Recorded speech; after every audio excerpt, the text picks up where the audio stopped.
نحمده ونصلي على رسوله الكريم أما بعد فإن خير الحديث كتاب الله وخير الهدي هدي محمد صلى الله عليه وسلم وشر الأمور محدثاتها وكل محدثة بدعة وكل بدعة ضلالة وكل ضلالة في النار.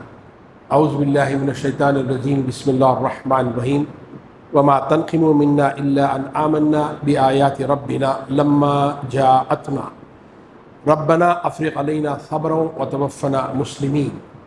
صدق اللہ العظیم. رب اشرح لي صدری ويسر لي امری واحلل عقدۃ من لسانی یفقهوا قولی. محترم سامعین کرام، میں نے آپ کے سامنے سورہ اعراف کی آیت نمبر 126 کی میں نے تلاوت کی ہے. باری تعالیٰ اس آیت میں ارشاد فرماتے ہیں، اور اس کے سوا تم کو ہماری کون سی بات بری لگی ہے کہ جب ہمارے پروردگار کی نشانیاں ہمارے پاس آ گئیں تو ہم ان پر ایمان لے آئے. اے پروردگار، ہم پر صبر و استقامت کے دہانے کھول دے اور ہمیں موت دے تو مسلمانی کی حالت میں دے. حضرات محترم، انشاءاللہ العزیز آج کے اس خطبہ جمعہ میں موسیٰ، فرعون، غزہ اور ہم، یہ میرا عنوان ہے. اس پر میں کچھ باتیں آپ کے سامنے اختصار کے ساتھ رکھنے کی کوشش کروں گا. جب ایک تاریخ دان تاریخ کو لکھتا ہے تو اس کی یہ کوشش ہوتی ہے کہ وہ ہر چھوٹی سی چھوٹی بات کو نوٹ کرے، اسے اپنے سامعین تک پہنچائے، مکمل انفارمیشن جتنا ممکن ہے. اس کے برعکس قرآن مجید تاریخ کی کتاب نہیں ہے، مگر اس میں پوری انسانیت کی تاریخ موجود ہے. حضرت آدم علیہ السلام سے لے کر بالکل حضور تک، پھر اس کے بعد جو زمانہ قیامت تک کا زمانہ، ان سارے انسانوں کے لیے اس کتاب میں اللہ تعالیٰ نے ہدایت کو رکھا ہے، مگر اس کا انداز الگ ہے. قرآن مجید وہی باتوں کو ذکر کرتا ہے جو انسانوں کی ہدایت کے لیے اہم ہے. وہ چھوٹی چھوٹی باتوں کا تذکرہ کرتا نہیں ہے. قرآن ہسٹوریکل ریفرنس کی کتاب نہیں ہے، یہ ہدایت کی کتاب ہے. اسی لیے آپ دیکھیں گے کہ قرآن مجید نے کئی انبیاء کے واقعات کا تذکرہ کیا ہی نہیں، اور جن کا کیا ہے ان کا واقعہ بھی کہیں ایک صورت میں ایک بات، کہیں دوسری صورت میں دوسری بات، اجزاء کی شکل میں کیا ہے. ایک دو انبیاء ہیں جن کے واقعات قرآن مجید میں کمپریہنسو انداز میں آئے ہیں، مکمل ایک جگہ میں آئے. جیسے سورہ یوسف اٹھا لیجیے گا، حضرت موسیٰ علیہ السلام اٹھا لیجیے گا. لیکن حضرت موسیٰ علیہ السلام کی زندگی از خود اگر آپ اٹھا لیں گے نا تو ان کی زندگی میں بہت سارے واقعات ہوئے، مگر قرآن نے سب کا ذکر نہیں کیا ہے. قرآن بڑا سلیکٹیو ہوتا ہے جب واقعات کا ذکر کرتا ہے. مجھے اور آپ کو جب ہم واقعات پڑھتے ہیں تو یہ دیکھنا ضروری ہے کہ قرآن مجید نے آخر یہ واقعہ ذکر کیوں کیا، ٹائم لائن کیا ہے، اس کا بیک گراؤنڈ کیا ہے، اس میں میرے لیے قیامت تک کے لیے کیا سبق ہے. یہ وہ اصل چیز ہے جو قرآن مجید چاہتا ہے. اس طرح سے حضرت موسیٰ علیہ السلام کے واقعے میں ایک واقعہ جو تھوڑا تفصیل کے ساتھ آیا ہے وہ ہے جادوگروں کا واقعہ. یہ سورہ اعراف میں آیت نمبر 111 سے 129 تک اگر آپ دیکھیں گے تو پورا واقعہ مل جائے گا. میں اختصار کے ساتھ اس واقعے کو آپ کے سامنے رکھنے کی کوشش کروں گا. اچھا، واقعے پر آنے سے پہلے فرعون اور موسیٰ، فلسطین اور آج اسرائیل، یہ دونوں کو اگر آپ کمپیئر کریں گے، سملر نہیں بلکہ آئیڈینٹیکل، جیسے وہاں تھا بالکل وہی یہاں بھی ہے، تو بہت ساری چیزیں آپ کو ملیں گی. مثال کے طور پر سب سے پہلی بات، فرعون اپنے زمانے کا سپر پاور، ڈومینیٹنگ فورس، ان میچبل، اور سب سے بڑھ کر پولیٹیکل اسائلم، یعنی اس کے حرکتوں، اس کی کاموں پر کوئی اس سے سوال نہیں کر سکتا تھا. کوئی اس سے سوال نہیں کر کہ آپ نے یہ کیوں کیا. وہ اس قدر قوتوں اور طاقتوں کا مالک تھا. اب اس کے بالمقابل اسرائیل کو دیکھ لیجئے گا.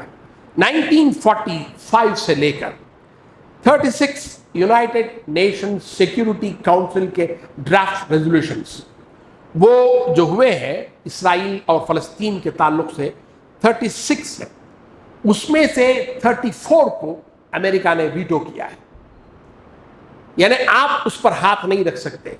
پولیٹیکل اسائلم، وہ جو چاہے وہ کر سکتا ہے، بلکہ آن ریکارڈ یہ ساری چیزیں اویلیبل ہیں، آپ بھی دیکھ سکتے ہیں. On record United nation security council کے 28 ریزولوشنز کے خلاف اسرائیل گیا ہے، مگر کوئی کارروائی نہیں کی گئی. سیاسی طور پر اس کی پشت پناہی ہے، وہ جو چاہے وہ کر سکتا ہے. جیسے فرعون، کوئی سوال نہیں کر سکتا. بچوں کو مار دیا، کیوں مارا؟ سوال نہیں. لڑکیوں کو زندہ رکھ لیا، کیوں زندہ رکھا؟ سوال نہیں. کوئی کر نہیں سکتا تھا اس کے سامنے سوال. وہی آج اس کو ہے. فرعون کے ساتھ حامان اور قارون تھے. حامان کا زیادہ ذکر ہے، قارون کا کم ہے. قارون فنانشیل سپورٹ کرتا تھا، سرمایہ دار تھا. حامان اس کا وزیر تھا، مشورے دیتا تھا، اور یہ دونوں اس کے ہر کام میں ساتھ تھے. آج دنیا کی بڑی سپر پاور طاقتیں، امریکہ اٹھا لیجئے گا، فرانس اٹھا لیجئے گا، کینیڈا اٹھا لیجئے گا، جرمن اٹھا لیجئے گا، برٹن اٹھا لیجئے گا، سارے کے سارے اس کے ساتھ ہیں. بلکہ اگر آپ دیکھیں گے نا، Israel is the largest cumulative recipient of US foreign aid. 2022 تک امریکہ نے $150 بلین اسرائیل کی مدد کی ہے، فنانشیل ایڈ، جیسے قارون اور حامان کرتے تھے. اسی طرح سے آج اسرائیل کو وہ سہولت حاصل ہے. ایک اور مماثلت دیکھیے گا، یہ جو ظالم حکومتیں ہوتی ہیں، اگریسو، جو ڈومیننٹ اپریسو گورنمنٹ جو ہوتی ہے نا، وہ اپنے ظلموں کو یاد نہیں رکھتے. اسرائیل کو یاد یہ نہیں ہے کہ اس نے کتنے لوگوں کے گھر تباہ کیے، کتنے لوگوں کی جانیں لی ہے، کتنے بچوں کو شہید کر ڈالا ہے. اسے یہ یاد نہیں ہے. فرعون نے بہت سارے ظلم کیے، اسے وہ یاد نہیں رہا. موسیٰ کی ایک خطا، موسیٰ کا ارادہ نہیں تھا مارنے کا. دن آ جانا اس جگہ میں، بہت بڑا پروگرام ہوگا. گویا لوگوں کو اکسایا گیا، لے جایا گیا اس پروگرام میں. آج بھی آپ دیکھیں گا پولیٹیکل پارٹی جو ریلی کرتے ہیں، وہ کیوں پیسہ دیتے ہیں نا، 500 روپیہ، 1000 روپیہ، سارا دن بیٹھے رہو، کھانا کھاؤ، بیٹھے رہو. بیچاری کو پتا بھی نہیں کون کیا بات کر رہا ہے، کون سی پارٹی ہے. لیکن show of stunt, people are with us, لوگ ہمارے ساتھ ہیں. فرعون بتانا چاہتا ہے عوام میرے ساتھ ہے. یہ ہے پروپیگنڈا. اس زمانے میں فرعون نے یہ کیا اور لاکھوں روپیہ خرچ کر کے جو ہے اس نے جادوگروں کو جمایا. اچھا، گویا آپ کا اس پروگرام میں آ جانا اس بات کا ثبوت ہے کہ آپ فرعون کے ساتھ ہیں. ملک سے وفاداری کا ثبوت ہے. آپ کا اس پروگرام میں آنا، آپ ملک کے وفادار، you are loyal to the country. اور فری میں میچ بھی دیکھ لیں گے آپ موسیٰ اور جادوگروں کا، وہی مزہ ہو جائے گا. اب پھر ہوا کیا اس کے بعد میں؟ ہوا یہ کہ جب جادوگروں کے سامنے حق آیا ہے تو جادوگر جان گئے. وہ تو پروفیشنلز تھے، اس لائن کے آدمی تھے، ان کو پتا تھا کہ حضرت موسیٰ جو دکھا رہے ہیں یہ جادو نہیں ہے، یہ شعبدہ بازی نہیں ہے، یہ کوئی اور چیز ہے.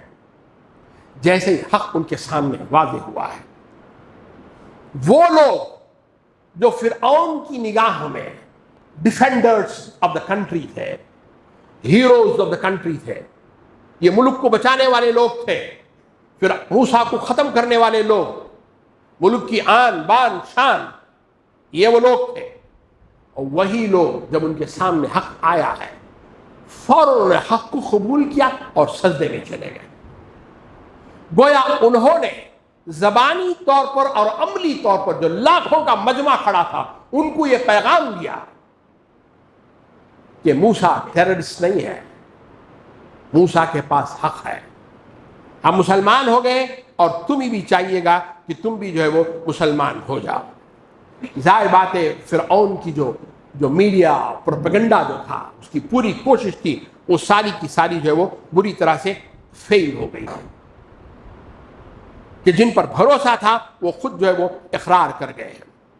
ایسے میں ظاہر بات ہے فرعون، واقعہ آگے بھی آپ پڑھتے ہیں، اس کے دربار میں شاید اس کے اپنے خاندان والا ایک رجل تھا، رجل مؤمن جسے قرآن کہتا ہے، اس نے خود اٹھ کر جو ہے حق کی گواہی دی۔ آج بھی اس طرح کے اکا دکا واقعات ملتے ہیں، جو لوگ مخالفت کرتے ہیں جب ان کے سامنے حق آتا ہے تو حق کو قبول کر لیتے ہیں، اسلام کے دائرے میں آ جاتے ہیں اور حق کی جو ہے وہ حمایت کرنے لگ جاتے ہیں۔ بہرحال اب جب یہ ہوا تو اب سنیے گا فرعون نے کیا کہا۔ یہ آیت نمبر 123 ہے۔ قال فرعون نے کہا کہ اب تو سارا معاملہ جو ہے وہ الٹ پڑ گیا۔ اس نے کہا تم میری اجازت کے بغیر کیسے ایمان لے آ سکتے ہو؟ وہ کہنا یہ چاہتا ہے آئی اون یو، تم میرے ہو، میرے غلام ہو، جب تک میں حکم نہیں دیتا تم کچھ نہیں کر سکتے، اگر تم نے کچھ کر دیا نا اب تم مجرم ہو، نیشنل تھریٹ ہو، تم ملک کے وفادار نہیں ہو، تم ملک کی سالمیت کے لیے خطرہ ہو۔ سارے الفاظ آج بھی آپ سنتے ہیں سارے الفاظ۔ فرعون یہ اس زمانے میں جو ہے ان کے سامنے کہہ رہا تھا کہ تم اب کرمنلز ہو گئے ہو، you have gone against the state. State کا ایک سٹینڈ ہے، حکومت ملک کا ایک سٹینڈ ہے، تم اس کے خلاف چلے گئے ہو، ظاہر بات ہے سزا تو دینی ہوگی۔ فرعون نے کہا ان ھذا لمکر، یہ لگتا یہ ہے کہ تمہاری سازش ہے، تم نے موسیٰ کے ساتھ مل کر اسٹیٹ کے خلاف، حکومت کے خلاف، حکومت کو تم نے نیچا کرنے کی کوشش کی ہے، نیچا دکھانے کی کوشش کی ہے، تم جاسوس بن گئے ہو، حکومت کے خلاف تم جو ہے وہ کارروائی کر رہے ہو، اور میں فرعون لوگوں کو بچانا چاہتا ہوں اور تم لوگوں کو گڑھے میں ڈھکیلنا چاہتے ہو۔ تمہیں اپنے فیلو سٹیزنز کی فکر نہیں ہے، تمہیں ملک کی فکر نہیں ہے۔ گویا فرعون نے اس پورے معاملے کو ملک سے لائلٹی سے جوڑ دیا، یہ اس کا دماغ تھا۔ تم حق کی حمایت کرتے ہو، گویا you are not loyal to the country. فرعون نے کیا اس زمانے میں، اور آج بھی کرتے ہیں لوگ۔ اچھا، اس کے بعد اس نے کیا کہا؟ اب ظاہر بات ہے لوگ بھی دیکھ رہے ہیں نا، اب لوگوں کو پتا بھی ہے کہ حق کیا ہے، جھوٹ کیا ہے، سارا فرعون اسے سینس کر رہا ہے کہ لوگ اس کے ہاتھ سے جو ہے وہ کہیں چھوٹ نہ جائیں۔ تو اس نے کیا کہا؟ اس نے یہ کہا کہ میں تمہیں سزا دوں گا۔ کیا سزا دوں گا؟ ایک ہاتھ اس کا الٹ پیر، سیدھا ہاتھ بایاں پیر کاٹ دوں گا، اور ڈیکوریشن کی طرح نہیں رکھوں گا، ایسے ہی دفنا نہیں دوں گا، بلکہ تمہیں سولی پر لٹکاؤں گا۔ کیوں؟ تاکہ کسی کے ذہن میں یہ خیال بھی نہیں آئے کہ موسیٰ کی حمایت کروں میں۔ اگر سوچا بھی نہ تو اگلا پھندا تمہارے گلے میں ہوگا۔ یہ تھا اس کی سوچ، اس کے کرنے کا ڈھنگ جو ہے وہ لوگوں کو جو ہے وہ ڈرانا چاہتا تھا، لوگ ڈر میں جیے اور اس کی بات مانے، دنیا ہی میں گویا وہ جہنم کا نظارہ دیکھ لیں۔ آگے آئیے آیت نمبر 125 126 میں آیات چھوڑ رہا ہوں، آپ دیکھ لے سکتے ہیں۔ جادوگروں کا جواب ہے، بڑا خوبصورت جواب دیا انہوں نے کہا انا الی ربنا لمنقلبون۔ تو کیا کر سکتا ہے؟ تیری قوت کتنی چلے گی؟ اس دنیا میں چلے گی؟ زیادہ سے زیادہ تو ہماری جان لے سکتا ہے، لے کوئی مسئلہ نہیں ہے۔ ہم تو بے شک واپس جانے والے ہیں اپنے رب کی طرف۔ ربنا کا لفظ لا کر انہوں نے نیگیٹ کیا کہ فرعون تو رب نہیں ہے، یو ڈونٹ اون us۔ یہ بات انہوں نے کہی ہے، رب ہمارا دوسرا ہے اور ہم اسی کی طرف جو ہے وہ جانے والے ہیں۔ آگے انہوں نے کہا تم کو غصہ کس بات پر آتا ہے؟ غصہ صرف اس بات پر آیا ہے کہ حق ہمارے سامنے آیا، حق ہم پر واضح ہو گیا اور ہم حق پر ایمان لے کے آ گئے۔ ہمارا ایمان لانا تمہیں چبھتا ہے، تمہیں اس پر غصہ آتا ہے، تم اس وجہ سے بھی مارنا چاہتے ہو۔ آج بھی پوری دنیا کو اس بات کی شکایت ہے کہ مسلمان عجیب مخلوق ہے، ہر بات میں خدا اور رسول کو لے کر آتا ہے۔ کھانا یہ کھا، نہیں، اللہ کے رسول نے کیا کہا وہی کھائیں گے، ہم ایسے ہی پہنیں گے، ایسے ہی جیئیں گے۔ بات بات میں خدا اور رسول کو لے کر آ جاتے ہیں. یہ بات ہضم نہیں ہوتی مغرب کو, دنیا کو. جادوگر نے اسی کو کہا کہ تو جو کر سکتا ہے وہ کر لے. اس کے بعد انہوں نے دعا کی, بڑی خوبصورت دعا, ربنا افرغ علینا صبرا, اللہ تو ہمارے اوپر انڈیل دے, انڈیل دے, افرغ علینا, انڈیل دے ہم پر پورا, صرف دل میں صبر وہ نہیں, پورے پورے باڈی پر ہماری جو صبر کو انڈیل دے. اور پھر وتوفنا مسلمین, اور موت دے تو اس حال میں کہ ہم تیرے فرما بردار ہوں. بڑا خوبصورت نکتہ ہے. وہ مرنے کے لیے تیار ہے. سوال مرنے کا نہیں ہے, موت تو آئے گی ہی, مگر سوال یہ ہے کہ ہاؤ ڈو آئی ڈائی, میں کس حالت میں مرتا ہوں, یہ سوال ہے. کبھی ہم نے سوچا اس پہ؟ ہم کیسے جیے اس پر ہمارا زور ہے. بیہیویئر پیٹرن کیسے بدلا ہے دیکھیں لمحوں میں. ابھی 5 منٹ 10 منٹ پہلے بندہ ایمان لے کے آیا ہے اور کہتا یہ ہے کہ موت اگر آئے تو ایمان کی حالت میں آئے. پتہ ہے یہ ہار اور جیت کوئی ہم نہیں رکھتی, اصل چیز ایمان ہے, وہ ہمارے پاس ہو. موت اس حال میں آنی چاہیے گا کہ ہم جو ہے مسلمان ہوں. اچھا اب ظاہر بات ہے فرعون پریشان ہوا ہوگا کہ بھائی میں ان کو موت سے ڈرا رہا ہوں اور یہ موت کے لیے تیار بھی ہے. اور خود اس کے درباری وہ 2 گروہ ہو گئے. ایک تو خیر وہ دل ہی دل میں کہہ رہا تھا کہ بھائی موسیٰ تو حق پہ ہے, لیکن ایک گروہ جو ریڈیکل گروہ تھا جس کا پلڑا بھاری تھا وہ آگے بڑھا اور اس نے کیا کہا کہ موسیٰ کیا اے فرعون, کیا تو موسیٰ کو زندہ چھوڑ دے گا تاکہ وہ زمین میں فساد برپا کرے, خون ریزی کرے. اور انہیں مزید کہا وَيَذَرَكَ وَآلِهَتَكَ, وہ تجھے اور تیرے خداؤں کو چھوڑ کے جا رہا. پہلے فرعون کا ذکر تاکہ اسے غصہ اور آئے. وہ تجھے چھوڑ کے جا رہے ہیں, وہ تجھے خدا نہیں مان رہے, وہ تجھے رب نہیں مان رہے, بڑا نہیں مان رہے, چھوڑ دے گا ان کو ایسے ہی. ہمیں تو ریئل لیڈر چاہیے, one who can take action, ویسا لیڈر چاہیے.